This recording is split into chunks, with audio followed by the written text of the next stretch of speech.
The other day, I made a video talking about Magic the Gathering and how much I love it, and I had mentioned my favorite deck for Commander, and that is my Morphodon Changeling deck. Is this deck a good deck?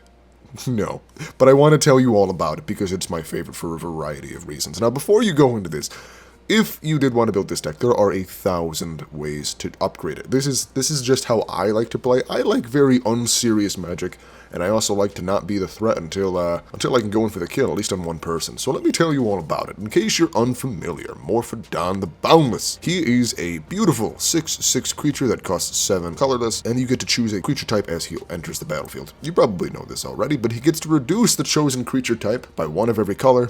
Does not count for colorless mana. And those chosen types get a +1/+1. That's the first part of enabling the fun part of this deck. You're going to notice there is just about every low cost or lower cost changeling I could get in here. Because the cost of the changeling is actually the most important part, because we're going to be seeking the reductions. And I, being the little swindler I am, will always look innocent, because this card doesn't ramp super fast. So if you're playing at a table of 4, most of these other decks will get out of control a lot quicker than you do, and then you're going to typically be left in like a 1v2 kind of situation, which is exactly where this deck, wants to be. So that's part 1. You can reduce a chosen creature type, which will apply to all changelings, as they are all creature types, by 1. That is part 1. Okay, there's more to this, because we'll also have cards like the Wirewood Savage, this will allow me to draw a card whenever a beast enters the battlefield. That is huge, because significantly important, if you didn't catch the idea yet, all of my cards are also beasts. So this is a very good card draw engine. I also have the Wind Rider Wizard, very similar, but you do have to discard a card, so it's not as good. And then next we also have Lifecrafter's Bestiary.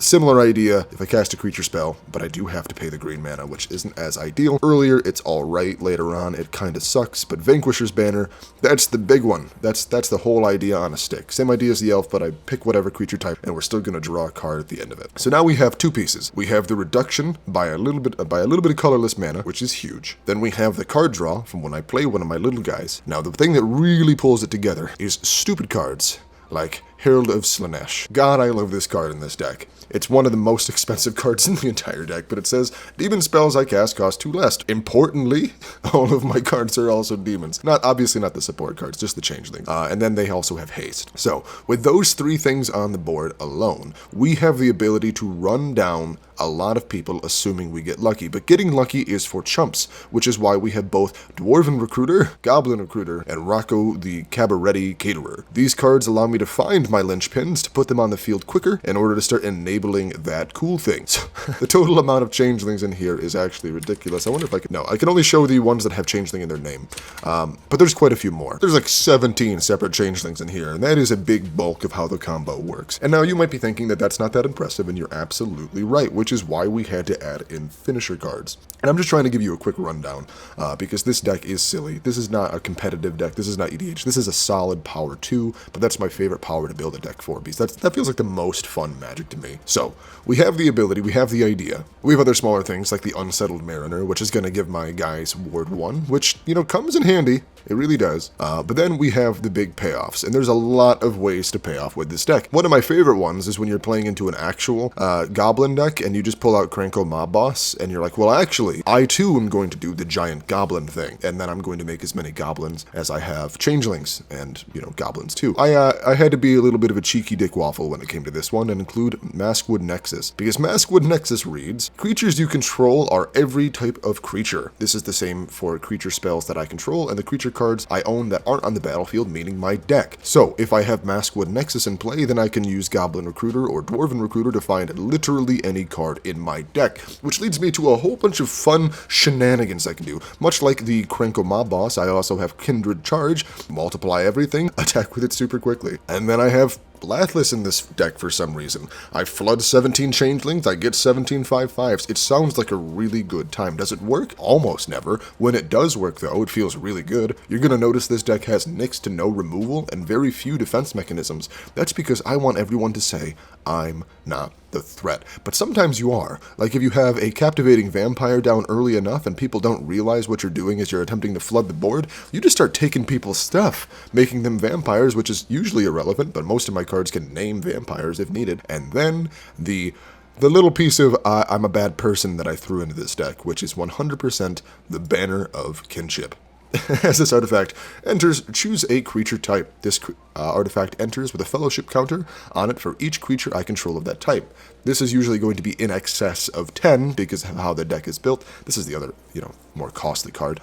Because all creatures of the chosen type are going to get +1/+1 counters. So if it wasn't bad enough to have 17 average powers, 1/2s on the board, then they become like 11 12s. Can really ruin a day for people. I also run Mere Entity, which is really helpful for changing the base power of my weaker units into something that can actually hurt, assuming I have a stockpile of mana, like at the beginning of my turn if I'm already set up. And then there's just other, tribal type synergies that are in here. Erebo the First Fang. I've got Ramos Dragon Engine. It's just a big boy. If you're playing the Changelings properly, this gets really, really big really, really quickly. Patchwork Banner, same idea. Get some mana, help out the boys. I have a couple of ramping type things. This allows me to add a mana of any color to spend for quote-unquote dinosaurs, and this just is, make more mana. Herald's Horn, creature type, cost 1 less. Same idea, Slanesh. Hadron, I know this is a bad card, but I run it anyway. Goblin Warchief, goblins I control have haste, then they cost 1 less. A lot of these things really do just kind of pop off if you're in the right place. But there's also one last card I want to talk about, which is the Ancient Cellar Spawn. He is a fun boy. Each spell that you cast that's a demon, horror, or nightmare costs 1 less to cast. Whenever you cast a spell, if the amount of mana spent on it was less than its mana value, target opponent loses life equal to the difference. This can be a very cheeky way to kill someone, because you have just about enough to rip someone apart by reducing all of your cards by 3-ish, and there's about 17 of them. So assuming you get the big play, where you have something to draw whenever you play said Changeling, and then you reduce its cost to 0 with the help of your commander, as well as other reducers, such as Slanesh, you get to pretty much just assign damage until someone's dead. It is a glorious time. Do they have fun doing it? No. Is someone gonna wipe the board with you? Most certainly. That's also why we include Haunting Voyage. This is our only real piece of recursion, because I wanted to put more changelings in, if we're gonna be entirely honest. So this deck isn't good. It's not good, but it's fun. And if you ever are bored, if you ever like playing, I don't know, Tabletop Simulator or something, and you want to try something that's a slower deck, which has a potential huge payoff, go ahead and go to the link in the description below and you can use my deck. And yeah, I have this deck in real life. That's why there's a lot of limiting factors. I like to build my decks physically before I build them digitally. I'm weird like that. But that's all for today. I'm Sanford A's. I'm Course, and I get everywhere. Bye-bye now.